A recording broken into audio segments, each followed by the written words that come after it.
Hello guys, so this is lecture number 85 from the same chapter which is chapter number 10 from HC Verma, that is rotational mechanics. और इस lecture में हम question number 21, 22, 23 and 24 discuss करेंगे guys. Exercise problem से basically जैसा मैं करते आया हूँ फ्रॉम HC Verma. तो अभी चलो बिना ज्यादा समय व्यतीत किए गाइस स्टार्ट करते हैं इस लेक्चर को. सो this is basically the first question of this video और ये क्वेश्चन कुछ हमें इस प्रकार से बोल रहा है that a cubical block of mass m and edge a slides down a rough inclined plane of inclination theta. This is theta guys, not 0. This is theta with a uniform speed. Uniform speed से मतलब एक कोई हमारे पास ऐसा incline plane है और incline plane की angle of inclination theta given है. उसके ऊपर एक क्यूब हमारे पास रखी हुई है लाइक दिस. इस क्यूब का जो आप डायमेंशन बोलोगे like this. This is basically edge a है हमारे पास और मास कितनी है. Mass is also given that is m. Can I find the torque of the normal force acting on the block about its centre. This is a good question guys. इसके regarding मैं बोला था जब shifting tendency of normal में पढ़ा रहा था तो मैंने बोला था कि कुछ क्वेश्चंस लूंगा मैं शिफ्टिंग टेंडेंसी ऑफ नॉर्मल की ताकि आपको उसकी सिग्निफिकेंस पता चले, प्रैक्टिकल एप्लीकेशंस पता चले.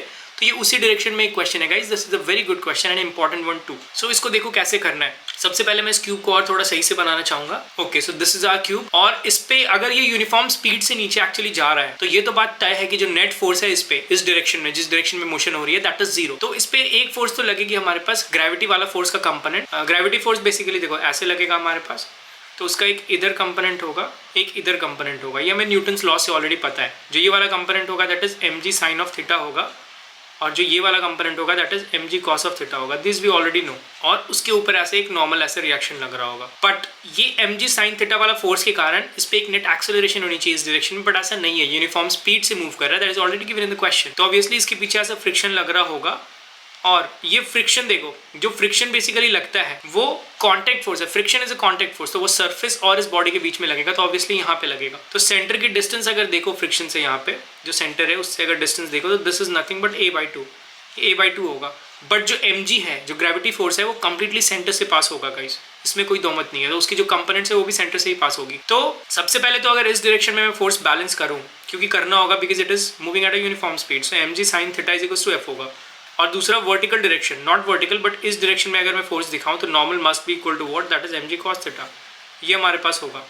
बट इसके अलावा this is all about the translational equilibrium guys. इसके अलावा ये जो क्यूब है that is also in the rotational equilibrium. Rotational equilibrium में भी है. बट फ्रिक्शन का अगर आप टॉर्क देखोगे तो that is in the clockwise direction. Clockwise direction लग रहा है फ्रिक्शन का टॉर्क और उसकी जो वैल्यू है that is f into a/2 है.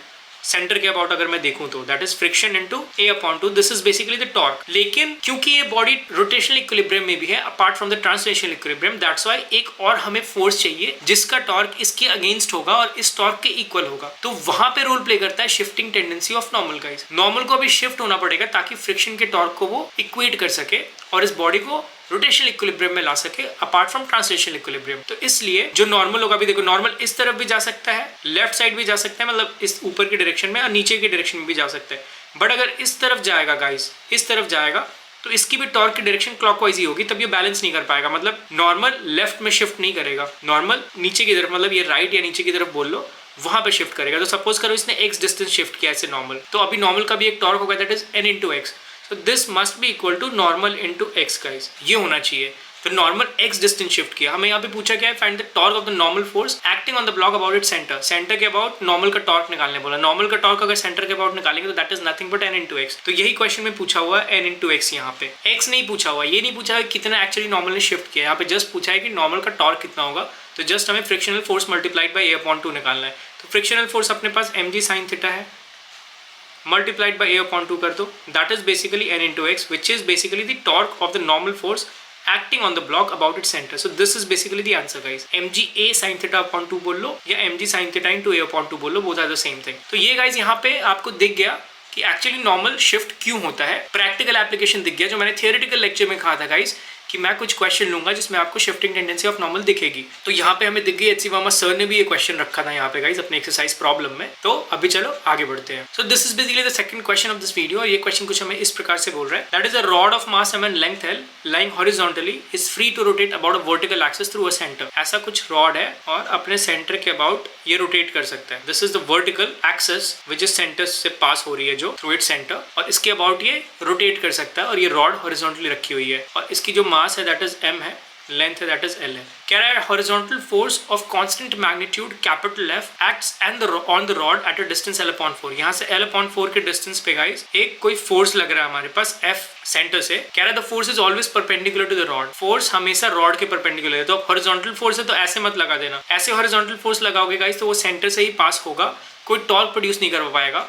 और उल्टा ये जो क्वेश्चन में बोल रहा है कि रॉड के परपेंडिकुलर होगा, तो ये रॉड के परपेंडिकुलर एफ है नहीं, ये रॉड के पैरेलल एफ है। तो इसीलिए आपको परपेंडिकुलर लगाना पड़ेगा। तो या तो अंदर की तरफ लगाओ या बाहर की तरफ लगाओ, ऐसा फोर्स है हमारे पास। सपोज करो मैं अंदर की तरफ लगाता हूँ, this is basically the force.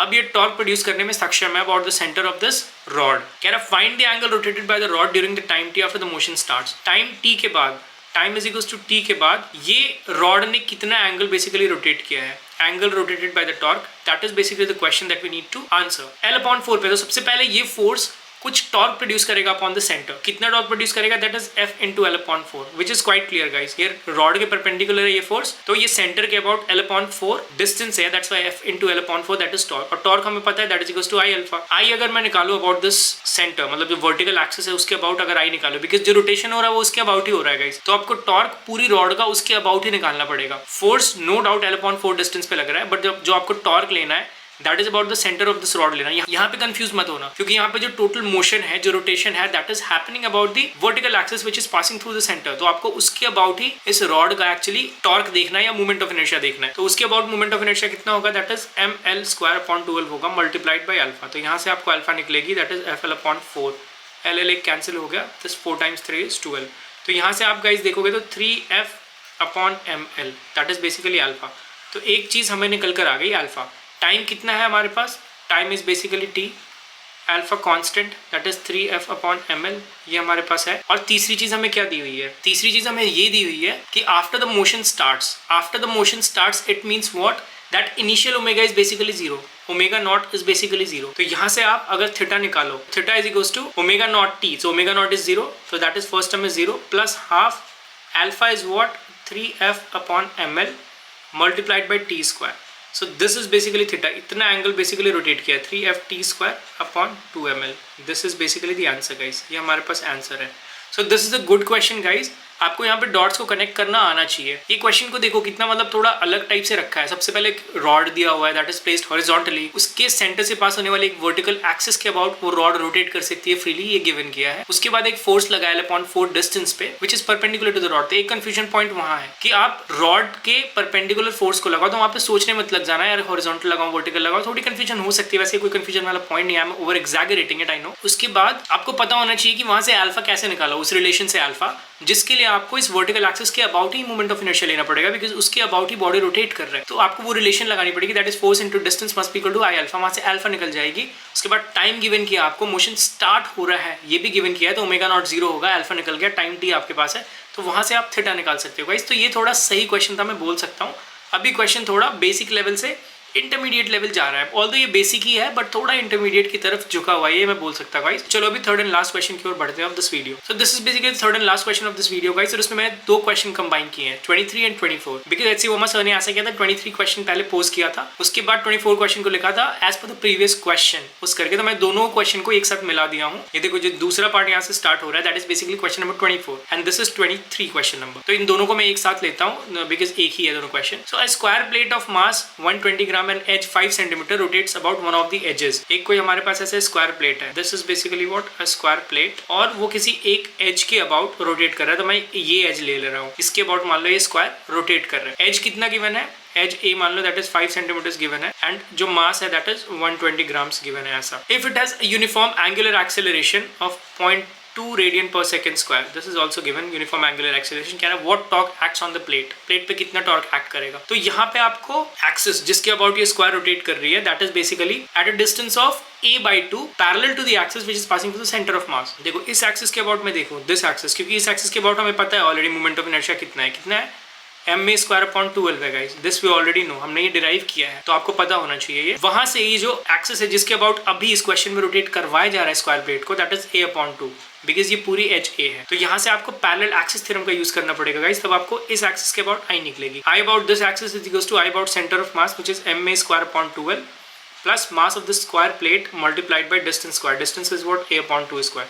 तो यहाँ से आप देखोगे this is ma²/12 plus ma square upon 4, ऐसा कुछ आएगा। जिसको कैलकुलेट करोगे that will give you ma square upon what 3।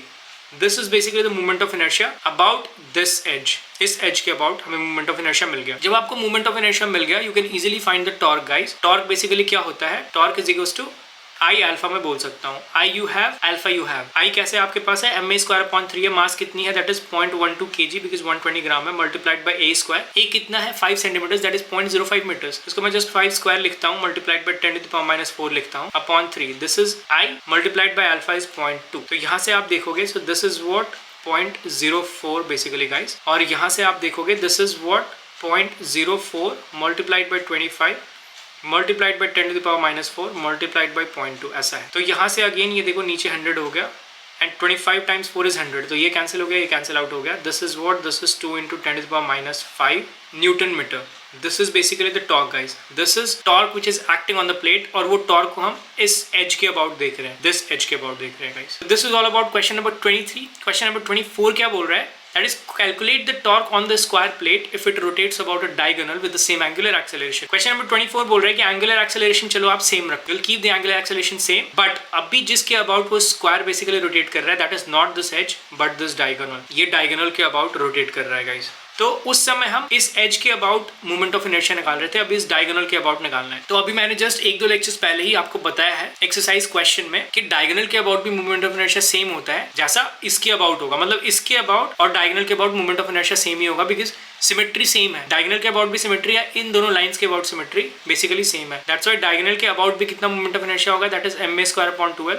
इसके अबाउट भी ma स्क्वायर अपॉन 12। उसको निकालने के लिए मैंने परपेंडिकुलर एक्सिस थ्योरम यूज किया था गाइस, जिसके तहत ऐसा axis which is perpendicular to this square plate और उस प्लेन के भी perpendicular and passing through the centre, उसके अबाउट ma स्क्वायर अपॉन 6 आया था। फिर मैंने दोनों डायगोनल्स के अबाउट उसको डिवाइड किया था, तो that was ma square upon 12। तो ये सेम ही है। तो इस डायगोनल के अबाउट मोमेंट ऑफ इनर्शिया कितना होगा? ma स्क्वायर अपॉन 12 होगा। तो अभी जो i आपकी यहाँ पे है, just make it ma square upon 12 that is I and multiplied by alpha angular acceleration that is 0.2। तो ये हो गया हमारे पास। हमने ऑलरेडी ma स्क्वायर अपॉन 3 निकाला हुआ है गाइस एंड अल्फा भी हमारे पास सेम है, तो ma square upon 3 multiplied by alpha में निकाला हुआ है। जस्ट मैं उसके नीचे 4 से अगर मल्टीप्लाई कर दूं या 4 से डिवाइड कर दूं थ्रू आउट द टर्म को, तो मैं बोल सकता हूं कि आई will gate ma square upon 12 multiplied by 0.2। देखो क्या बोल रहा हूं मैं, ये बेसिकली क्या है, ma square upon 3 into 0.2 and इस होल टर्म को इंटू 1/4 में कर देता हूँ। सो this is what 4 × 3 12 again same हो गया। तो जो आंसर हमारे पास 23rd के केस में आया है, जस्ट उसको 4 से डिवाइड कर दूं मैं, 2 × 10⁻⁵ को 4 से डिवाइड कर दूं, then I will get the answer to this question number 24। 2